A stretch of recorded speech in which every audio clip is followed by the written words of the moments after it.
مساء الخير والسعادة على كل حبايبي ومتابعيني. النهارده بقى يا حبايبي هعمل لكم شوية قراقيش كده، لزوم السقسقة كده في الشاي. بس قراقيش من اللي هي الخشنة شوية مش الناعمة. هعملها لكم بطريقة سهلة وبسيطة قوي، وبكيلو دقيق عملنا الكمية الحلوة قوي دي. يلا بينا بقى نبدأ الطريقة مع بعض واقول لكم على المكونات. معانا هنا كيلو دقيق وكيس خميرة فورية ومعلقتين سمسم. معايا كوباية الا ربع سمنة بسيحها بدفيها بس شوية، ومعايا نص كوباية زيت، ودي عشان القراقيش ناشفة. ومعايا هنا معلقة سكر ونص معلقة ملح أو ربع معلقة ملح. وعندي طبعا العجوة اللي هوريها لك دلوقتي هعملها ازاي تبقى عشان تبقى طرية ولينة وجميلة. أول حاجة هعملها هجيب هنا كوباية مية هنزل فيها بكيس خميرة فورية ومعلقة السكر، وهقلبهم كويس وهسيبهم هنا بقى حوالي 10 دقايق كده على ما أنخل الدقيق، عشان الخميرة أجرب الخميرة معايا واسيبها كده تخمر في المية دي.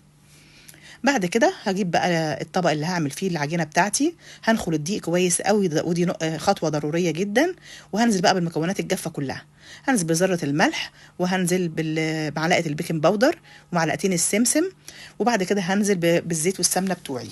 ولو عايزه القرقيش هنا تبقى ناعمه معاكي هتستخدمي سمنه بس من غير زيت، وهيبقوا كوبايتين سمنه على كيلو الدقيق.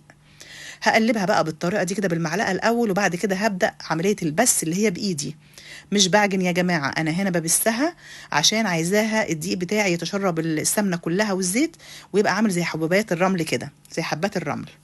وابدا افركها بايدي بالشكل ده كده كويس قوي. لما احس ان السمنه خلاص دخلت كلها فيها يبقى كده تمام. هبدا بقى انزل عليها بالخميره والميه اللي انا عملتها، شوفي خمرت ازاي معايا، واقلبها بقى كويس قوي مع بعض كده.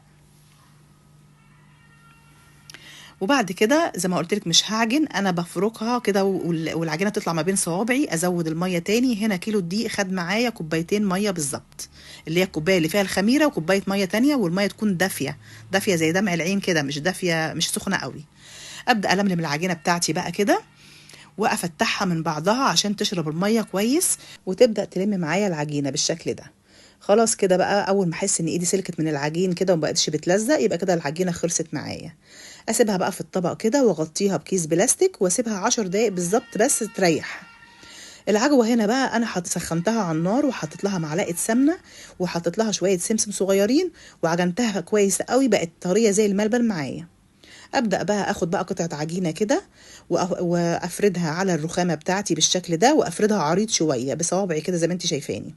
واخد بقى العجوه برضو شوفي طريه وجميله ازاي، وابدا احطها على العجينه بالشكل ده. حطي كميه العجوه اللي انت حباها، وبعد كده هقفل العجينه كويس قوي عليها عشان ما تفتحش مني في السوا.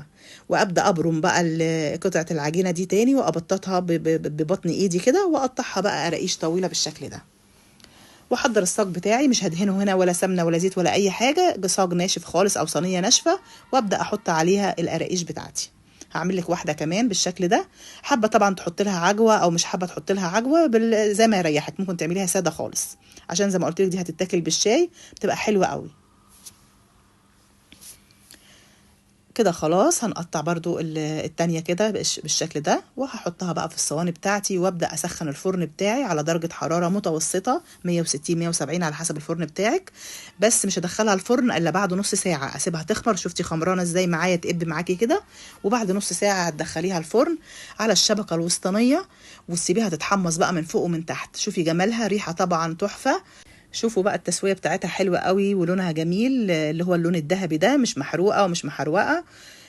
لازم تديها اللون ده عشان تبقى مستوية من جوه ومن بره. جربوها بقى يا حبايبي وان شاء الله تعجبكم وتاكلوها بألف هنا وشفا. واملي بقى بيتك خير وبركة بيها كده. المخبوزات دي فعلا يا جماعة بتحسي كده بالبركة في البيت، وهتعجب الولاد جدا لما يسقسقوا بيها في الشاي كده. واستنوني بقى يا حبايبي في فيديو جديد من أكلة هنية، وما تنسونيش في اللايك والشير.